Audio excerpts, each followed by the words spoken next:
Astronomie et mégalithes. Un certain Cyril Chéniaud, que l'on a vu dans le documentaire Karnak, le royaume perdu, a publié il y a quelque temps un post sur la page Mégalithes, une page Facebook, où il tente d'affirmer qu'il n'y a aucun rapport entre les mégalithes et l'astronomie. Alors il faut savoir qu'il y a quelque temps, ce monsieur disait que la recherche des indépendants, comme moi par exemple, qu'elle était issue d'une mouvance idéologique extrémiste. Puis quand même, ayant dû réviser son jugement, il nous qualifiait plus tard de numérologue et astrologue. Et enfin, il ose nous citer sans utiliser ce genre de qualificatif désuet qu'emploient généralement les gens en l'absence d'arguments. Notons donc ce progrès significatif et encourageons-le dans ce sens-là. Il faut dire que récemment, nous avions épinglé plusieurs mensonges de sa part. Il affirmait que le cromlech de Crucuneau avait été restauré par Félix Gaillard pour qu'il colle à ses théories astronomiques. Or, Félix Gaillard, nous l'avons montré, dans ses livres ne mentionne aucune théorie astronomique sur Crucuneau. Il avait aussi menti ouvertement dans le documentaire Karnak, le royaume perdu, en affirmant que dans le tumulus Saint-Michel, les premiers découvreurs de la chambre avaient trouvé la tombe d'un seul homme allongé sur le sol, ce qui était faux, puisque nous avons sorti le rapport de ces fouilles et qu'il n'y était nullement mentionné la présence d'un corps entouré de ces objets d'apparat, mais simplement d'un mélange de terre, d'argile, de glaise, de cendres, de déchets végétaux et quelques débris osseux éparses, bien loin de constituer les restes d'un corps et qui peuvent tout à fait être animaux, comme c'est le cas dans d'autres monuments du secteur. Nous n'étions pas face à un tombeau d'un hypothétique roi, mais bien plus probablement face au reste d'un acte rituel mettant en scène le feu, la terre, la nuit, la vie, la mort, des humains et des animaux. Rappelons que l'anthropologue Jean-Loïc Lequelec a étudié les mythes de la création dans le monde depuis l'époque du Paléolithique jusqu'à nos jours. Cet anthropologue explique que l'un des mythes les plus répandus à propos de l'arrivée des premiers animaux et humains sur Terre indique que les animaux et les humains sont sortis d'une caverne. Une caverne avec un petit trou d'où la lumière est venue inciter les humains et les animaux à en sortir et à se répandre sur la Terre. Or, il y a une continuité entre les grottes avec des peintures rupestres du monde, animal et parfois humain, et les dolmens qui sont des grottes artificielles, dans lesquelles il est possible de rejouer rituellement la sortie des hommes et des animaux du ventre de la Terre, lorsque la lumière entre dans le dolmen, lors des solstices par exemple. C'était juste une parenthèse, pour ouvrir l'importance du rituel dans les dolmens et essayer de comprendre pourquoi on y trouve souvent des restes d'animaux, voire des gravures animales. Les archéologues donc découvrent au centre du caveau le corps d'un seul individu, allongé. Les objets qui constituent ce viatique extraordinaire ne sont pas directement au contact du corps.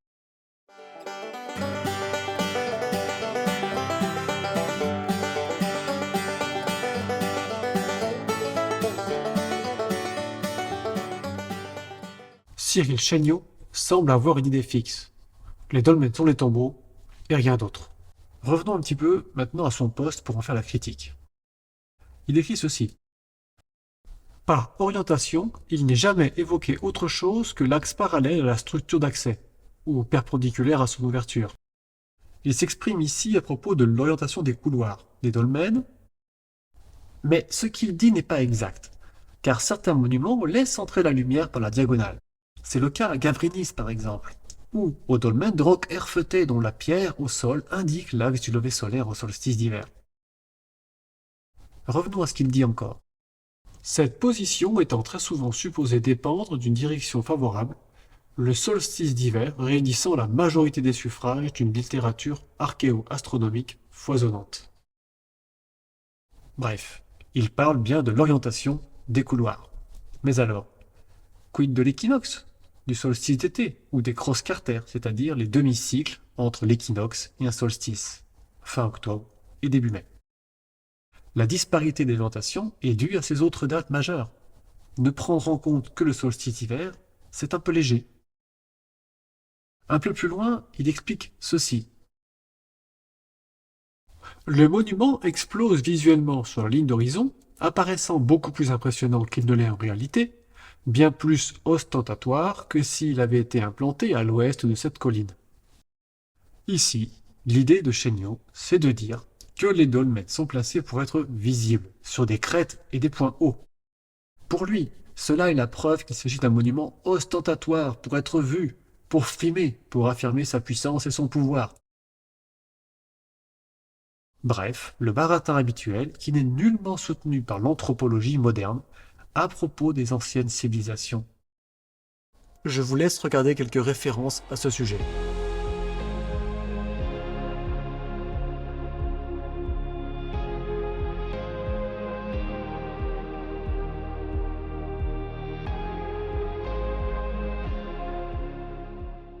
Mais les points hauts, c'est exactement ce qu'il faut pour faire de l'arpentage, pour prendre des visées optiques sur de longues distances et se repérer dans l'espace, et aussi pour observer le soleil se lever.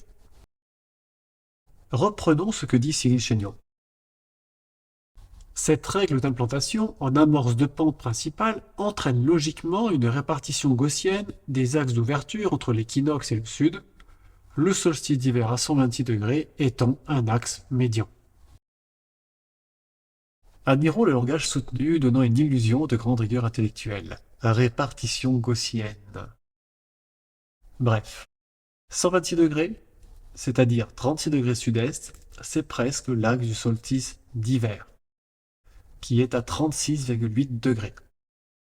Ici, Chéniaud tente de suggérer que c'est la géologie qui détermine les orientations des dolmens suivant l'axe du fameux triangle 3-4-5 qu'il n'ose pas nommer. Aussitôt après, il enchaîne en disant ceci. Il n'est pas inintéressant de rappeler qu'il existe 300 à 350 tombes à couloirs dans la région, et seules 12 sont strictement orientées sur le lever de soleil au solstice d'hiver. D'un point de vue statistique, nous sommes strictement en dessous du hasard.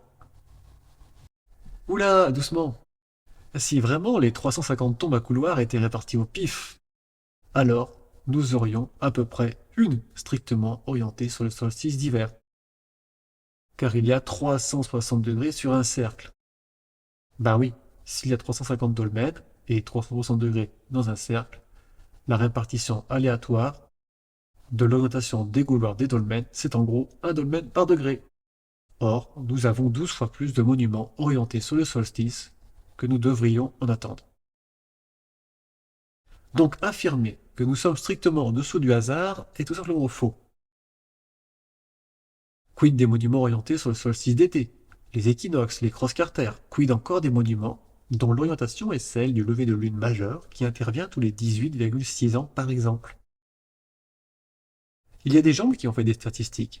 Cela ne date pas d'hier.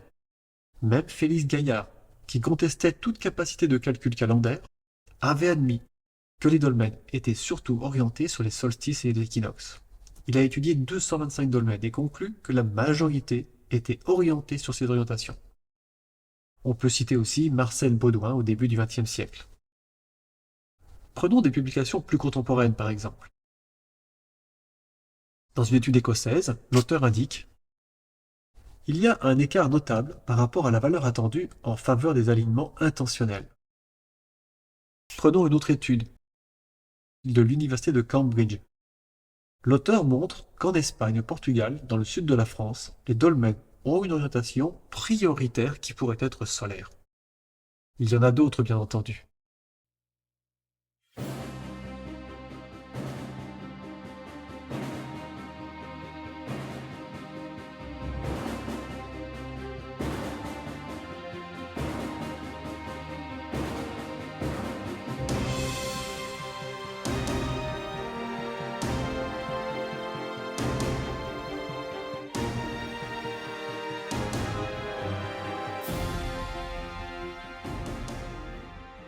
Pour se sortir de ce mauvais pas et contester l'importance de l'astronomie, voici ce que dit Chéniaud. Mais toutes ces structures, parmi celles construites entre le 42e et le 34e siècle avant l'ère commune, sont placées sur des ruptures de pente, règle imposée par la géologie et la géographie, et non par un hypothétique culte solaire ou autre géométrie sacrée. Ce sont donc les dynamiques géologiques de formation des granites de la région il y a environ 315 millions d'années qui sont à l'origine de l'axe des tombes à couloirs et pas autre chose. Cette dernière phrase de conclusion illustre parfaitement l'idée reçue qui est la sienne, ainsi que celle de Serge Cassen et compagnie. Lisons à ce propos ce que raconte Cassen dans un article qui date de 2004. Il dit ceci. Karnak a été restauré en 1890 et on a redressé des pierres pour qu'elles soient précisément alignées avec le soleil, explique l'archéologue Serge Cassen. Il y a des écarts de 80 degrés entre certains alignements actuels et ceux relevés avant 1890. Ensuite, pourquoi les astres? Il n'existait pas de cité-État à cette époque. La société n'avait pas besoin de faire des prévisions ni de découper le temps de manière précise. Nous savons à présent que les menhirs suivent l'orientation des failles géologiques de la zone broyée sud-armoricaine, nord-ouest et sud-est, coïncidant avec la course du Soleil. Serge Cassen raconte ici n'importe quoi. Il prétend que les alignements de Karnak ont été modifiés dans les années 1890 pour correspondre à des alignements solaires. Où sont les preuves? Il n'y a eu redressement que de certaines pierres, mais absolument pas de modification des axes des alignements de Karnak. En fait, il fait une sorte d'amalgame en essayant de s'appuyer sur son hypothèse que Félix Gaillard aurait restauré Cruqueneau de manière à correspondre à ses théories. Or, nous savons que c'est faux. Félix Gaillard a fait un travail honnête. Ensuite, Cassen adopte un autre raisonnement circulaire. Il dit, puisqu'il n'y avait pas de cité-État, il n'était pas nécessaire d'avoir un calendrier astronomique. Mais ça, c'est un bullshit. C'est complètement faux. De très nombreuses peuplades de par le monde depuis la nuit des temps, bien que vivant de manière tribale ou nomade, ont développé des relations avec l'astronomie. Je peux donner un exemple. Les Indiens d'Amérique du Nord, les Amérindiens, c'est un exemple évident. Ils ont vécu comme chasseurs-cueilleurs. Ils vivaient encore comme ça, jusqu'au XVIIe, XVIIIe siècle. Et pourtant, ils avaient bien développé des relations avec le ciel, avec l'astronomie. Et dans ces régions-là, il y avait des constructions de type mégalithique, plutôt des tumulus, et il y avait des monuments en relation avec l'astronomie. On peut citer aussi Tchakos, par exemple, qui était un centre spirituel majeur de ces peuples-là. Donc cet argument de faire le lien entre cité-État et astronomie, c'est faux. Ensuite, Cassen nous sort l'argument de l'implantation en fonction des failles géologiques, coïncidant avec la course du Soleil. Visiblement, c'est de là que Chéniaud tient son idée. Cassen a une grande influence sur les jeunes universitaires de la région nantaise. Si vous voulez évoluer dans ces sphères-là, il faut avoir le même moule de pensée. Mais attention, à force de vouloir rentrer dans le moule, vous risquez de devenir une tarte. Ces gens-là refusent d'envisager l'importance de l'astronomie et passent leur temps à essayer de trouver des arguments en défaveur de l'astronomie. Ne serait-ce pas là l'inverse d'une méthode scientifique? En outre, cela ne me pose aucun problème que les mégalithes furent aussi placés là parce que la configuration géologique permet de la faire coïncider avec les axes solsticiaux à cette latitude. En réalité, c'est même un élément de plus qui met en évidence le caractère sacré du lieu en relation avec la terre et le ciel. C'est parce qu'il y avait cette géologie, mais aussi cette astronomie particulière, que les bâtisseurs mégalithiques ont choisi ce lieu. Symboliquement, relier la terre et le ciel ainsi, c'est quelque chose qui fait sens. Et cela d'autant plus qu'il y a une géométrie qui accompagne ces orientations. Et c'est une géométrie qui se dessine, celle du triangle 3, 4, 5, que l'on retrouve à Cruqueneau, sous la forme d'un cône quadrilatère de proportion 3 par 4. Revenons un instant aux arguments de Cassen et Chéniaud, où ils affirment que seule la géologie détermine l'orientation des mégalithes. Il faut savoir qu'en Égypte, les lignes de fracturation du plateau de Gizeh sont orientées nord-sud, est-ouest, et que les lignes secondaires sont orientées à 45 degrés.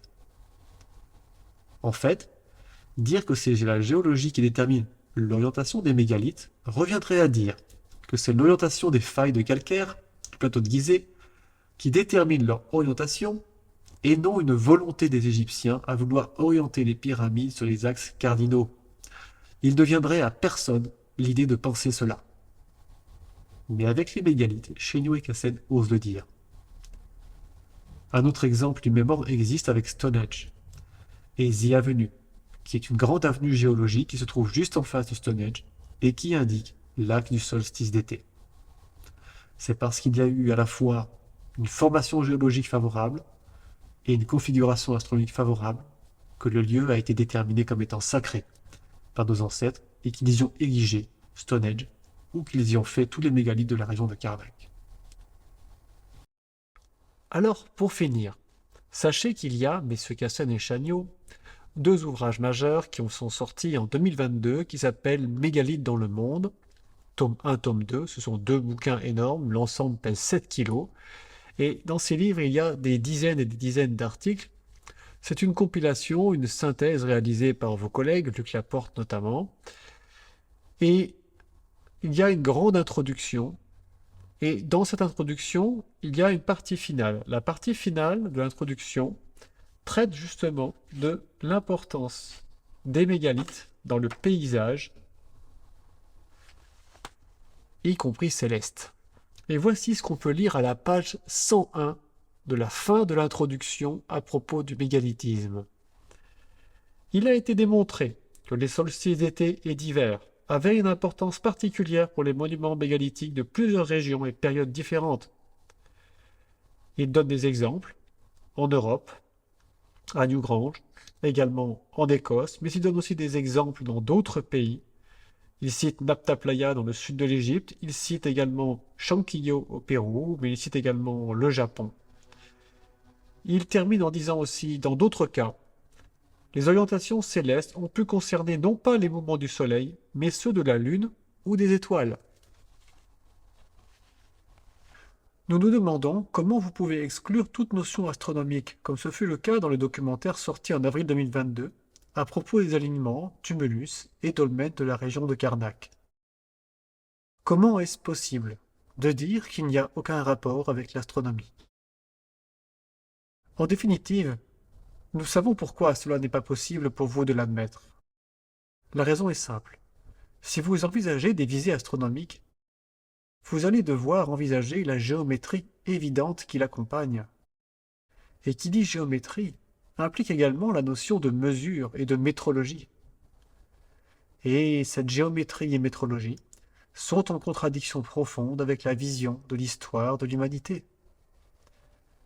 C'est une interprétation rudimentaire que vous avez et qui est dispensée d'une manière générale dans le monde occidental et particulièrement en France.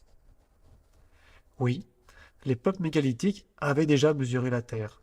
Oui, ils connaissaient déjà des unités de mesure, telles que le yard mégalithique et la coudée royale égyptienne. Deux unités de mesure que les Égyptiens employaient aussi, par ailleurs.